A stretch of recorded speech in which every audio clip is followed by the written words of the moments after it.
Berjumpa lagi dengan saya di ARS85 Channel. Video kali ini kita akan berbagi pengalaman tentang otomotif. Pengalaman ini saya dapatkan dari motor saya sendiri yang kemarin saya review, ada di video sebelumnya. Itu terjadi sekitar ada 3 bulan yang lalu. Motor ini tiba-tiba mati mendadak di tengah jalan. Setelah mati, saya starter tidak hidup, dan itu pun hampir saya ketabrak yang dari belakang. Setelah mati, saya dorong ke pinggir. Saya coba matikan stop kontak. Saya hidupkan lagi, itu ternyata tidak mau hidup. Setelah saya diamkan sekitar 5 menit, itu coba saya starter ulang dan hidup. Setelah hidup itu lumayan jaraknya agak jauh ya, ada sekitar 10-15 meter lah. Itu masih hidup dan tiba-tiba mati kembali. Terus seperti itu, mati lagi, terus minggir lagi, mati lagi, berulang. Setelah itu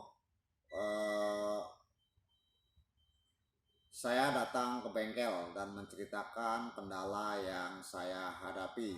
Bengkel tersebut memeriksa motor saya, dan yang pertama diperiksa adalah injektornya.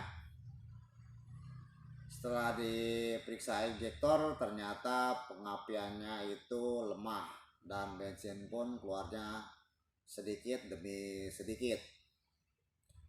Setelah diperiksa injektor dan beliau menyarankan untuk mengganti injektor, dan saya pun menggantinya dengan harga yang lumayan agak mahal dikit. Dengan terpaksa saya ganti. Setelah saya ganti, dari bengkel selesai, dan saya pun melakukan perjalanan. Setelah melakukan perjalanan dan itu aman sementara ya. Setelah beberapa hari kemudian mulai seperti itu lagi, dan saya pun penasaran kembali ke bengkel tersebut, dan bengkel tersebut menyarankan untuk cek full pump, dan saya persilahkan untuk ngecek full pump. Setelah dicek full pump dan dicoba kembali, pengapiannya tetap kecil, dan bensinnya pun keluarnya tidak lancar seperti biasanya menurut bengkel, dan beliau menyarankan untuk mengganti full pump. Kebetulan saya ke bengkel bukan bengkel yang resmi, karena bengkel yang resmi itu agak jauh, dan itu pun saya di bengkel yang sudah kenal, dan saya mengganti full pump itu tidak satu set. Pertama saya ganti pempesnya, dan setelah saya ganti, harganya lumayan juga. Saya coba beberapa hari, terjadi lagi seperti itu, dan saya datang lagi ke bengkel ya. Jadi ada yang bulat itu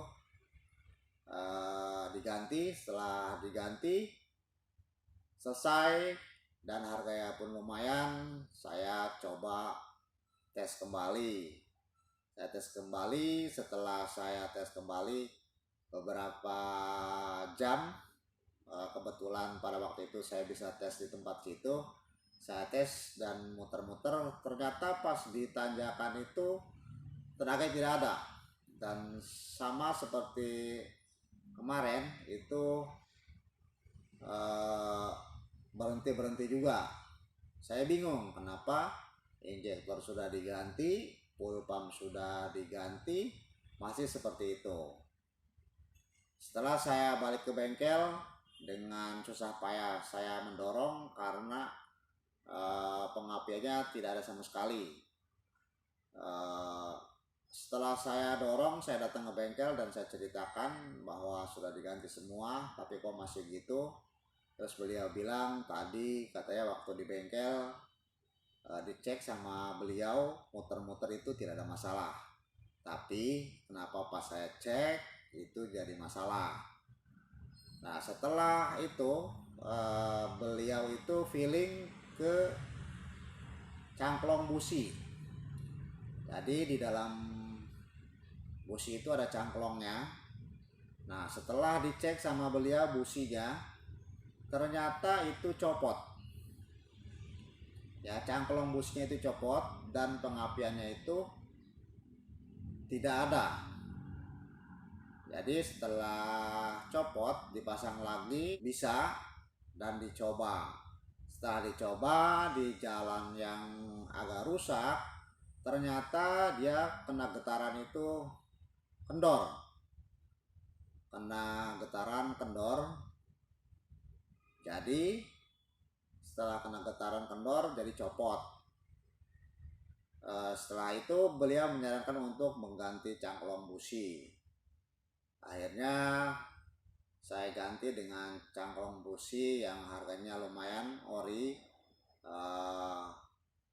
Setelah saya ganti cangklong busi tersebut, itu tidak ada masalah, lancar terus sampai saat ini, tidak ada kendala. Jadi bagi kalian yang punya motor injektor ya atau injection ya, cara mengatasinya seperti itu.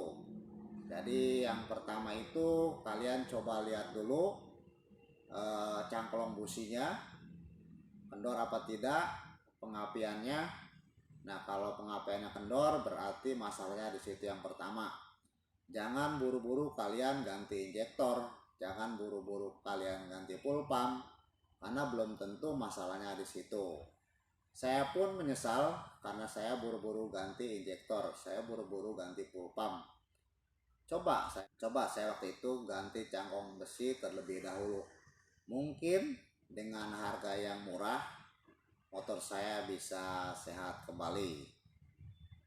Cukup sekian berbagi pengalaman tentang otomotif. Semoga bermanfaat bagi kalian yang sedang kesulitan bagaimana cara mengatasi motor dengan harga yang murah. Ini adalah pengalaman pribadi saya ya, jadi saya tidak mengada-ngada dan saya bisa membantu bagi kalian yang sedang kesulitan. Oke, cukup sekian. Jangan lupa dukung video ini dengan cara subscribe, like, komen, dan share. Semoga bermanfaat. Salam YouTuber pemula.